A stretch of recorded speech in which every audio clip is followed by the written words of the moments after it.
Hi there, this is Tim Fairfield, Keysight Application Engineer in Toronto, Canada. I'm going to talk to you today about a simple message event handler. So we'll go through that.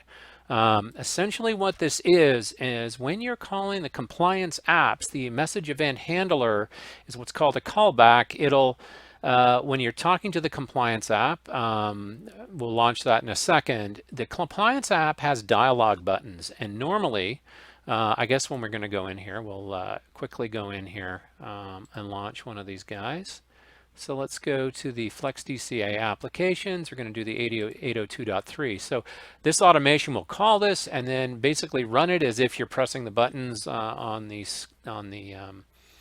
compliance app at the scope, but it allows you to have a higher level control. So if I was to pick the 100 base CR4 and then I go to run it, I'm going to have to do some connections. So let's just say run, and normally, oops, I didn't select any tests. I guess I got to do that too. So let's pick a coefficient, one of these tests. Let's pick one of these. We'll run.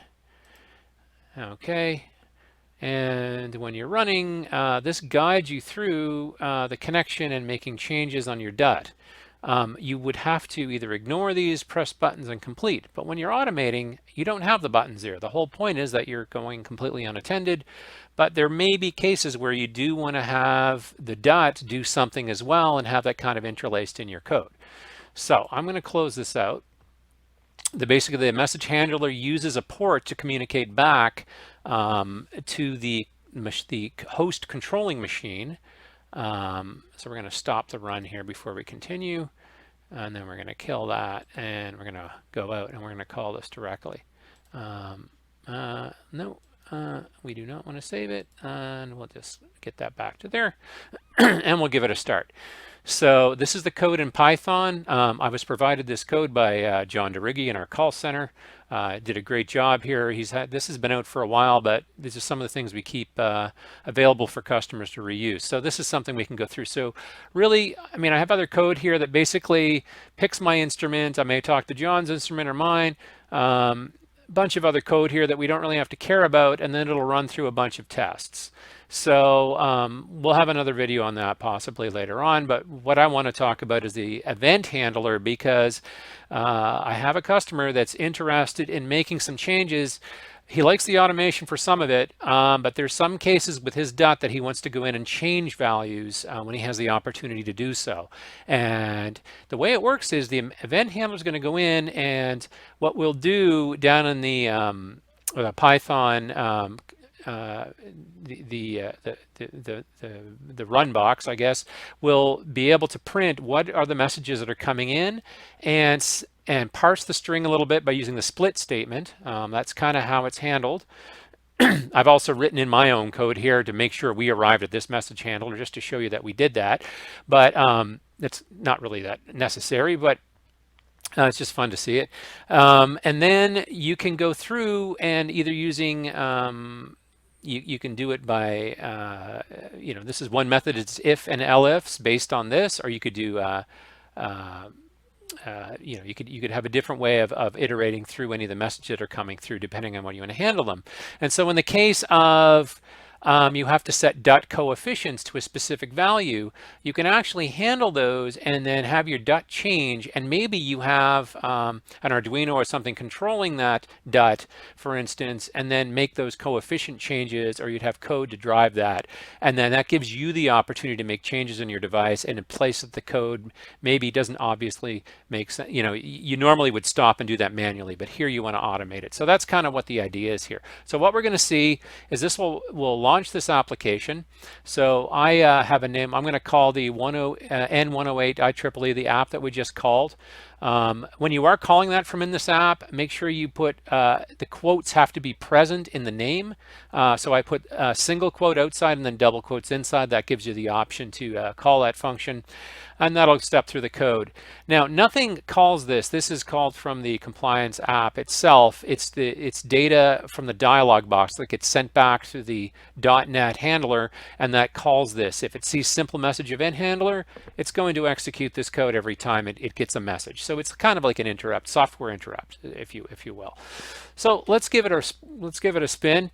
I'm going to run this. I'm using PyCharm. If anybody's have any questions about that, but I kind of like that IDE, and I'm doing it in 64-bit. With 3.6, I believe, or 3.7, I don't remember which, but it seems to run on my 3.6 environment. Yeah, down here in Python 3.6. So let's let it run. Also down here, I'm running netstat. I'm going to run netstat actually and monitor that port to show that we are getting messages coming in. And once it's getting messages, we'll start seeing that fill up and run along. So right now we are getting an established connection and the run has started. If we look back over here, now it executed. I have arrived at the message handler and it actually received the message, please set transmitter equalize coefficients to present. So we could take that, parse that string, take that code, and sorry, to preset, I should say, and then it's calling this function, and we would be able to handle that response in some way and move along. So nothing new has come along. We could actually see what's going on in the background if I reduce this or just move it out of the way to show that there is something going on in the app.